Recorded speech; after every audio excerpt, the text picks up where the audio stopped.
Welcome to Burlap Teachers. Enjoy the video. You start by connecting your HyperX device and launching setup immediately. Once connected, download and run NGenuity, then sign into your HyperX account so profiles can sync. Make sure to accept firmware updates. They optimize device behavior and unlock features. While the update runs, avoid disconnecting the device. Once done, relaunch NGenuity and allow it to detect hardware automatically. This gets you past setup and into the app where you'll build profiles and configure lighting and audio settings. Now you build the profile that matches how you play. Create a new profile, give it a clear name, and link it to a specific game or application so it loads automatically.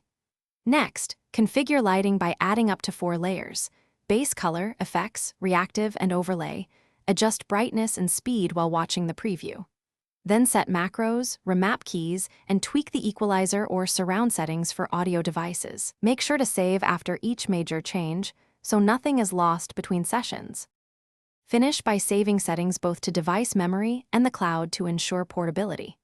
Once saved, test the profile in your target game or app and confirm lighting, macros, and audio behave as expected. If you need the same setup on another PC, use the sync feature to replicate profiles across devices. If something goes wrong, try the troubleshooting sequence. Reconnect USB, reinstall HyperX drivers, and reflash firmware. This fixes most detection and performance issues without losing saved profiles. Thanks for watching. Consider subscribing if this video helped you.